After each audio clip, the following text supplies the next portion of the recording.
નમસ્તે મિત્રો, આજે આપણે વાત કરીશું કે ઘૂંટણને લાંબા સમય સુધી સાચવવા માટે શું કરવું જોઈએ. મારી સાથે છે ડોક્ટર પ્રતીક્ષા. હેલો ડોક્ટર પ્રતીક્ષા. હેલો.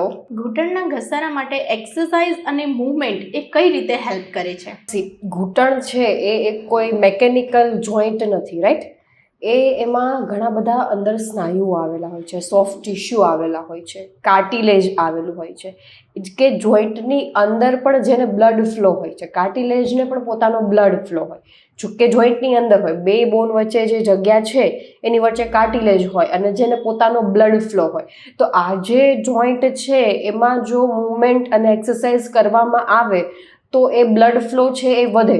અને જો કાર્ટિલેજ કે જેને આપણે સરળ ભાષામાં ગ્રીસ કહીએ છીએ, ગાદી કહીએ છીએ, એનું જો બ્લડ ફ્લો વધશે તો ઘૂંટણ છે એ આપણો હેલ્ધી રહેશે. પણ ઓન ધ અધર હેન્ડ જો આપણે એક્સરસાઇઝ ના કરીએ, ઘૂંટણની મૂવમેન્ટ ના કરીએ તો એનો blood flow over the period of time ઘટી જાય. એટલે એજ જતાં જતાં કાર્ટિલેજ છે એ સુકાઈ જાય કે જેના લીધે ઘસારો છે એ જલ્દી આવી જાય.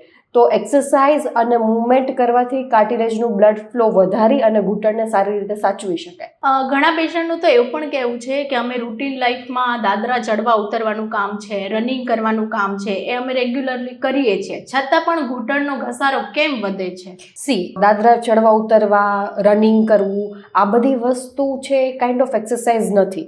આપણો જે જોઈન્ટ છે એને વેઇટ બેરિંગ એક્સરસાઇઝની જરૂર છે. એને એના ઉપર ધીરેથી લોડ આપવાની જરૂર છે અને ધીરેથી એનાથી લોડ લઈ લેવાની જરૂર છે. એ રીતે એને એક્સરસાઇઝ કરાવવી પડે, રાઈટ? તો એક્સરસાઇઝમાં હું કહી શકું કે તમે સ્લો સ્ક્વોટ પોઝિશનમાં સ્ક્વોટ કરો છો, હાફ સ્ક્વોટ કરો છો કે ફૂલ સ્ક્વોટ કરો છો, તો એમાં ઘૂંટણ ઉપર ધીમેથી લોડ જાય છે અને ફરીથી એ લોડને તમે ઘૂંટણથી લઈ લો છો. તો કાર્ટિલેજ ઉપર લોડ જાય છે ધીમેથી અને ધીમેથી ફરીથી લોડ તમે લો છો. તો આ એક પ્રકારની એવી એક્સરસાઇઝ થઈ કે જેમાં કાર્ટિલેજને લોડ અને વેઇટ છે બેર કરવા માટે પણ આપણે એક્સરસાઇઝ કરીએ છીએ અને એને આપણે એવી રીતે ટીચ કરીએ છીએ કે જે લોડ લઈ શકે, રાઈટ? જ્યારે વોકિંગ અને રનિંગમાં છે ને એવી રીતે સ્નેપી મૂવમેન્ટ થતી હોય, ફાસ્ટ મૂવમેન્ટ થતી હોય કે જેના લીધે જોઈન્ટ પર પ્રોપર લોડ જશે નહીં, તો એનાથી ઇન્જરીના ચાન્સીસ પણ વધારે હોય. એટલે વોકિંગ કરવું, રનિંગ કરવું એક એક્સરસાઇઝ છે, પણ એ ઘૂંટણ માટે એટલી બધી સારી એક્સરસાઇઝ નથી. ઘૂંટણ માટે બીજી એક્સરસાઇઝ ઘણી બધી છે કે જે વેઇટ બેરિંગ એક્સરસાઇઝ છે કે જો ઘૂંટણને ફાયદો આપી શકે.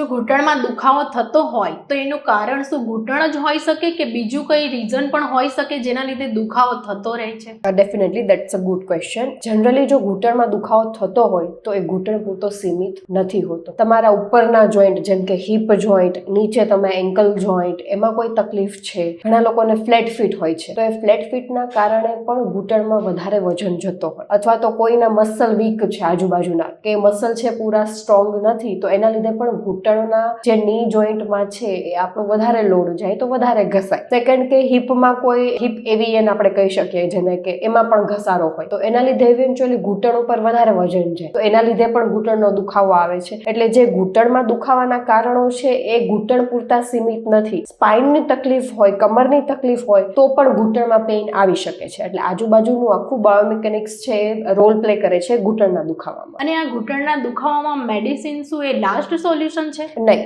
ઘૂંટણનો દુખાવો એના માટેની કોઈ મેડિસિન નથી. હા, દુખાવા માટે પેઇન કિલર લો છો એ તમે મેડિસિન કહી શકો, પણ પેઇન કિલર છે તમારા પેઇનને જ સબસાઇડ કરશે. જે ઘસાય છે કાર્ટિલેજ, જ્યાં અંદર ડેમેજ છે કાર્ટિલેજ, એને રિપેર નહીં કરે. તો medicine is not solution, pain killer is not solution. ઘૂંટણનો જો તમને ઘસારો છે અને જો વધારે જ પડતો દુખાવો કરે છે તો you should consult a doctor અને ડેફિનેટલી આગળ ટ્રીટમેન્ટ પ્લાન તરફ આગળ વધવું જોઈએ. Pain killer is not the solution. Thank you so much doctor Pratiksha. મિત્રો, આજે આપણે જોયું કે ઘૂંટણના ઘસારા માટે આપણે આગળ એને સાચવવા માટે એના કઈ કયા રીઝન હોઈ શકે, એના માટે આપણે ઘણું બધું જાણ્યા. તમારે આ રિગાર્ડિંગ કોઈ પણ ક્વેશ્ચન હોય તો અમારો સંપર્ક કરી શકો છો. Thank you.